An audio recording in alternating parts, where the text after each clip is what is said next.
નમસ્કાર ખેડૂત મિત્રો, ફરીવાર સ્વાગત છે આપણી ચેનલ કિસાન હેલ્પમાં. ખેડૂત મિત્રો, અત્યારે ચોમાસાની ઋતુમાં આપણા ગુજરાત અને ખાસ કરીને સૌરાષ્ટ્ર તથા ઉત્તર ગુજરાતના ખેતરોમાં મગફળીનો પાક લહેરાઈ રહ્યો છે. અત્યારે આપણી મગફળી લગભગ 60થી 75 દિવસ કે ઘણા ખેડૂતોને 80થી 85 દિવસની અવસ્થાએ પહોંચી ગયા હશે. ખેડૂત મિત્રો, આ સમય મગફળીના આખા જીવન ચક્રનો સૌથી મહત્ત્વનો અને ક્રિટિકલ સમય હોય છે. કેમ?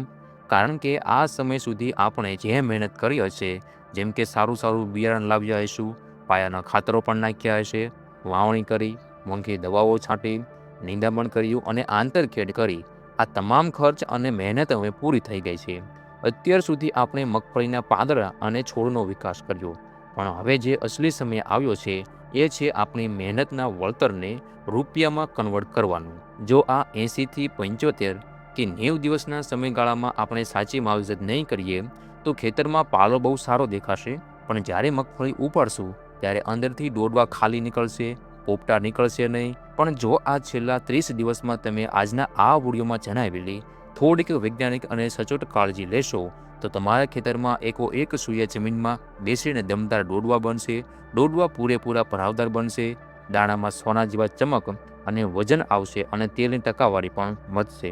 તો આજના આ ખાસ વિડીયોમાં આપણે વાત કરીશું કે 60થી 85 દિવસની મગફળીમાં ડોડવા ભરાવદાર માટે આપણે કઈ દેશી ટેકનિક વાપરવી. એટલે વિડીયો ખૂબ જ માહિતીસભર છે, એટલે પૂરો જોજો.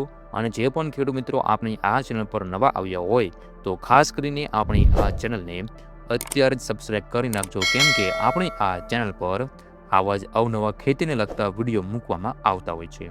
ખેડૂત મિત્રો, મગફળીના ડોડવા ભરાવદાર અને વજનદાર કરવા માટે આ સમયે મુખ્ય 3 તત્વોની સૌથી વધુ જરૂર પડતી હોય છે: કેલ્શિયમ, બોરોન અને પોટાશ. આ ત્રણેય તત્વો માટે બજારમાં ઘણા બધા વિકલ્પો છે, પણ શ્રેષ્ઠ પરિણામ અને ઉત્તમ ક્વોલિટી માટે ખેડૂતોમાં સૌથી ભરોસાપાત્ર નામ એટલે મેક્સિવા ક્રોપ કેરના સ્પેશિયલ પ્રોડક્ટ.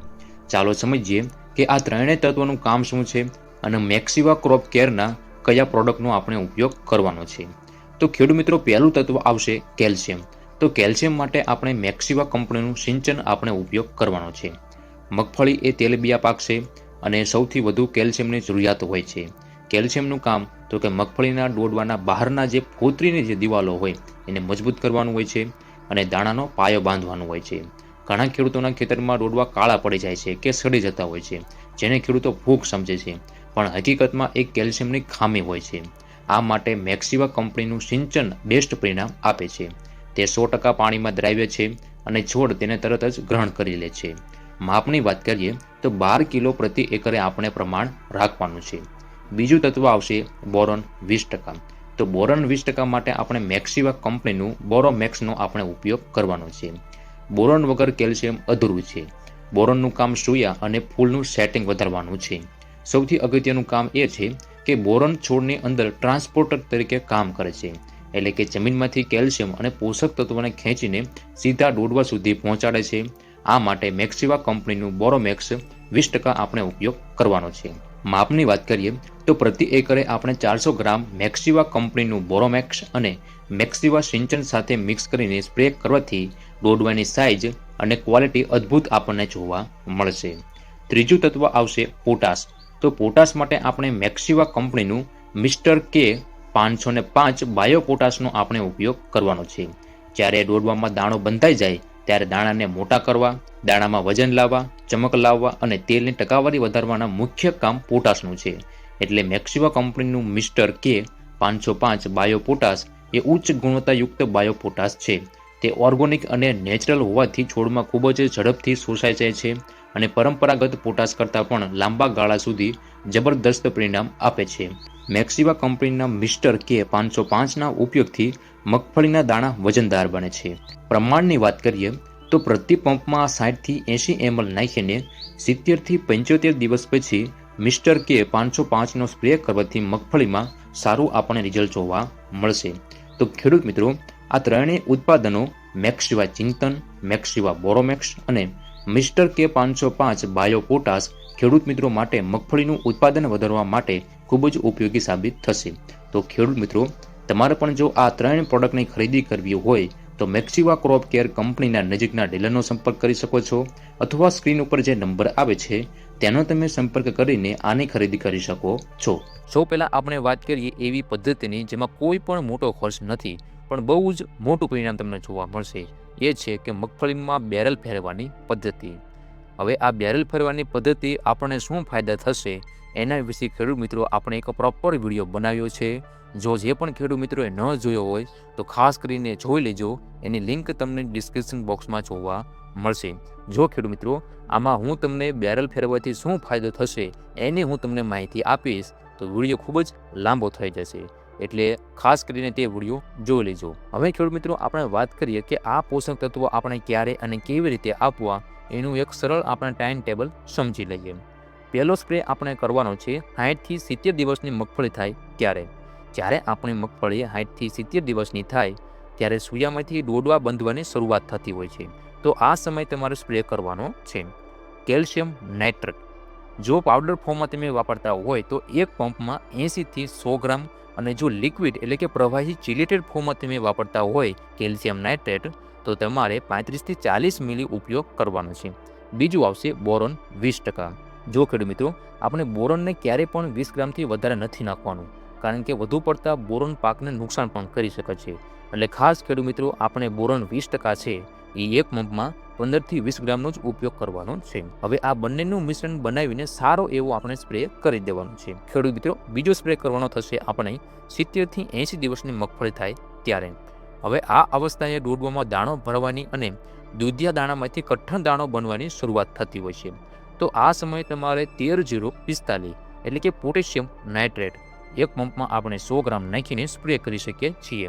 હવે આ ખાતરમાં 13% નાઇટ્રોજન જે પાલો લીલો રાખશે, અને 45% પોટાશ જે દાણાને ભરાવદાર કરવા માટે ઝડપી બનાવશે. ખેડૂત મિત્રો ત્રીજો સ્પ્રે આપણે કરવાનો થશે 80થી 75 કે પછી 90 દિવસની મગફળી માટે. મગફળી જ્યારે પાકવાની છેલ્લી અવસ્થામાં હોય ત્યારે આપણે 0-0-50 એટલે કે પોટેશિયમ સલ્ફેટ એક પંપમાં આપણે 100 ગ્રામ નાખીને છંટકાવ કરવાનો છે. આમાં 50% પોટાશ અને 17.5% સલ્ફર આવે છે. અને સલ્ફર તેલની ટકાવારી વધારશે, અને પોટાશ દાણાને એકદમ ઘટ બનાવશે, વજનદાર બનાવશે અને સોલિડ બનાવશે. ખાસ ખેડૂત મિત્રો યાદ રાખજો, જે ખેડૂતોને મગફળી 90થી 100 દિવસની પાકી જતી હોય, જેમ કે GJ20 છે, TG37A છે કે 39 નંબરની, તો એમણે 0-0-50નો સ્પ્રે 75થી 80 દિવસ પહેલાં કરી દેવો જોઈએ. કારણ કે મગફળીનો પાક પાકવાની છેલ્લા 15થી 20 દિવસ પહેલાં છોડ જમીન કે પાંદડા પરથી ખોરાક લેવાનું બંધ કરી દેતો હોય છે. ખાસ ખેડૂત મિત્રો અહીં તમારે 3 બાબતનું ખાસ ધ્યાન રાખવાનું છે. પહેલું કે કેલ્શિયમ નાઇટ્રેટ અને 0-0-50ને આપણે ક્યારેય ભેગા નથી કરવાના. ઘણા ખેડૂત મિત્રો આળસના લીધે કેલ્શિયમ નાઇટ્રેટ અને 0-0-50 એક જ પંપમાં ભેગા કરી નાખતા હોય. તો આ બંને ભેગા કરવાથી શું થશે તો કે રાસાયણિક પ્રક્રિયા થાય અને જીપ્સમ બની જતું હોય છે, જે પાણીમાં ઓગળતું નથી અને ખાતર નકામું જાય છે. એટલે કેલ્શિયમ નાઇટ્રેટ સાથે તમારે હંમેશા બોરોન જ વાપરવાનું છે. તમારે 0-0-50નો પ્રયોગ અલગથી કરવાનો રહેશે. બીજું ખેડૂત મિત્રો, વોટર સોલ્યુબલ ખાતરો સાથે આપણે ફૂગનાશક ભેગું નથી કરવાનું. 19-19-19 હોય, 13-0-45 હોય કે 0-0-50 હોય, આવા ખાતરો સાથે આપણે મોંઘી ફૂગનાશક દવાઓ મિક્સ કરવાનું ટાળવાનું છે. અલગ રાઉન્ડ મારશો તો ખાતર અને દવાનું તમને 100% પરિણામ જોવા મળશે. ત્રીજું કે સ્પ્રે કરતી વખતે સાચો સ્ટીકર આપણે ઉપયોગ કરવાનો છે.